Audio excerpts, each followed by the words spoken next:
L'erreur à ne pas faire après avoir couché avec un homme.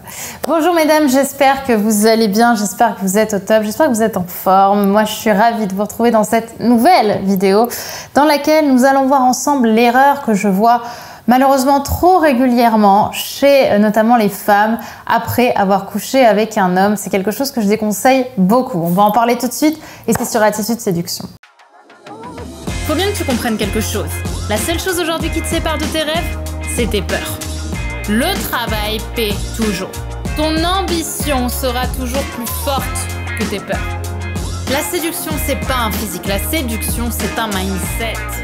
Je m'appelle Brenda Boukris. Et tout ça, je vais faire en sorte de te l'apprendre.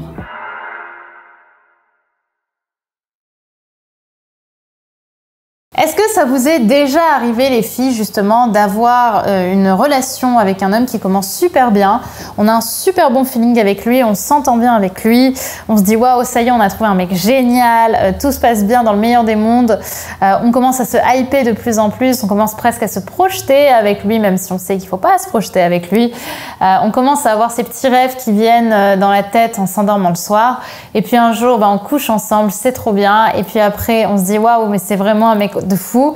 Du coup, on va continuer avec ce mec-là, on va être de plus en plus investi et là, on va sentir que le mec l'est de moins en moins.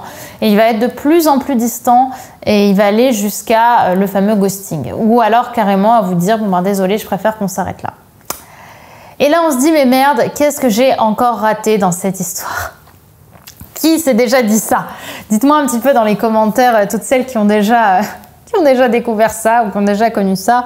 Je sais que c'est assez difficile et douloureux et j'étais la première à vivre ça.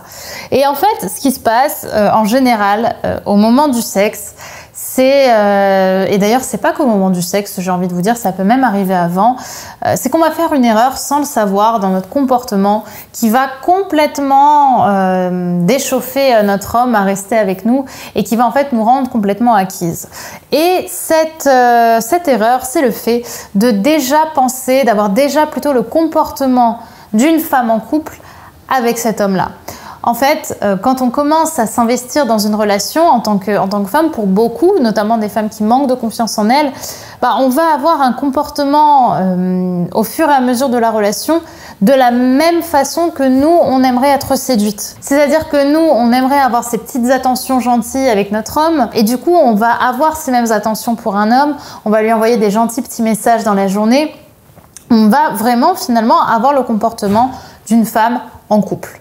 Et ça va complètement détruire la sensualité de la relation quand c'est une relation qui débute. C'est-à-dire qu'on va séduire notre homme de la même façon qu'on aimerait nous être séduite.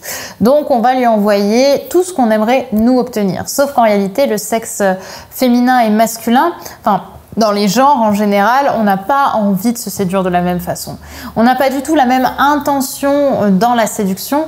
Et c'est vrai que nous, on a plutôt cette volonté, cette envie d'être en couple, d'être chouchouté, d'avoir des attentions. Mais notre homme, c'est souvent pas le cas en fait. Notre homme, il a envie au contraire de garder cette indépendance et d'apprendre à vous connaître de façon... comment je pourrais dire ça, assez lente quelque part. Il a envie de se sentir challengé par la relation. Il a envie d'apprendre à connaître une femme qui va pas tout donner tout de suite parce qu'il a envie de la courtiser. Il a envie d'apprendre à un peu plus la connaître. Il a envie de la séduire peu à peu. Et si on lui donne tout d'un coup, comme nous on aimerait obtenir tout d'un coup, ça va tout de suite le stresser, ça peut tout de suite l'angoisser et il va avoir envie de se barrer. Okay, c'est souvent ça qui fait qu'on se sent acquise, du coup l'autre n'a plus de challenge à continuer à nous séduire, il va moins penser à nous, donc il va moins s'investir émotionnellement pour nous et donc on va avoir moins de désir à être à vos côtés. Également, ça va être le cas quand on va coucher avec un homme.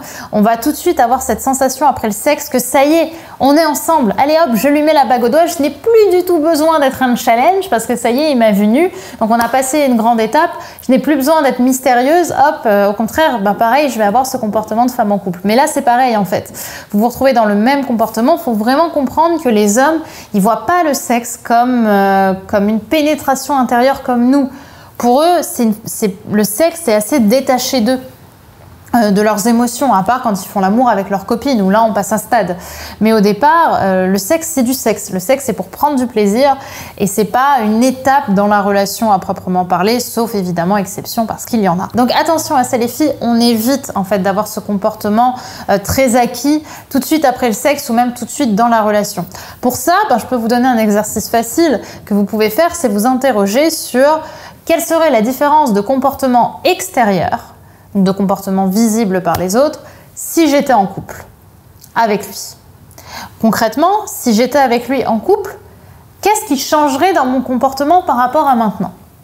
Et de venir justement vérifier s'il y a vraiment des points qui changeraient.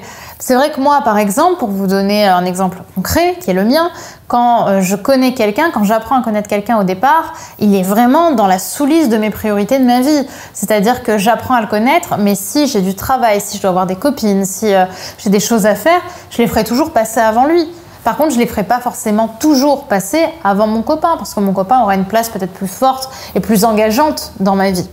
Pareil, dans un premier cas, je ne vais pas du tout avoir un comportement de tendresse et de vulnérabilité tout de suite au départ dans la relation, parce que au départ j'apprends à connaître l'autre pour moi me sentir à l'aise d'être vulnérable avec lui. Et c'est quelque chose qui va se faire petit peu par petit peu, pas à pas, en apprenant à se connaître et en créant de la complicité entre nous. Et là en effet c'est quelque chose qui va évoluer. Pareil, je vais pas me projeter avec quelqu'un au départ puisque je ne le connais pas et je vais pas me raconter une histoire comme quoi c'est peut-être l'homme de ma vie alors que je n'ai aucune preuve de ça. J'ai pas envie de me raconter une histoire déjà qui serait fausse, mais en plus pour l'instant qui ne m'attire pas parce que je ne connais pas cet homme. Je le dissocie vraiment des propres fantasmes que je pourrais avoir dans une relation de couple. Vous voyez, cet homme n'est pas l'homme avec qui je suis en couple et c'est pas le héros de l'histoire que vous êtes en train de vous raconter dans votre tête. Ok, donc il faut vraiment faire cette différence-là. Donc voilà mesdames, ce que j'avais envie de vous partager dans cette vidéo qui est extrêmement importante, notamment si vous avez du mal justement à garder l'engagement d'un homme. Mais si justement au lit, vous avez envie de devenir le meilleur souvenir sexuel d'un homme dans la chambre à coucher, mais je vous invite à tout de suite regarder le décompte. On est à J-12 avant la sortie, le lancement de ma prochaine formation Reine du sexe 2. C'est-à-dire la formation dont la promesse que je vous fais, c'est de devenir le meilleur coup d'un homme, devenir son meilleur souvenir sexuel et également de vous libérer pour vous emmener tous les deux au 7e ciel. Je vais vous donner mes propres méthodes, mes propres secrets que je ne donne pas en public et surtout pas sur les réseaux sociaux comme YouTube pour rendre un homme complètement fou, complètement accro à vous, notamment par le sexe, et tous mes secrets pour qu'il en redemande et qu'il, pourquoi pas, si c'est vos intentions, qu'il tombe également amoureux. Et tout ça, je vais vous l'expliquer dans la formation Reine du sexe 2 qui sort le dimanche 6 juin prochain. Donc je vous invite à cliquer sur le lien juste ici, juste en dessous pour rejoindre la liste d'attente, mais également de booker avec force et vigueur la date du dimanche 6 juin à 20 h parce que en vous inscrivant à la liste d'attente, vous aurez une invitation pour le grand événement d'ouverture, pour la grande soirée d'ouverture de cette formation dans laquelle je vais vous donner déjà beaucoup de conseils offerts qui aura lieu donc ce dimanche 6 juin à 20 h. Et pour obtenir votre invitation, vous avez juste à cliquer sur le lien pour rejoindre la liste d'attente. À tout de suite. Bye bye.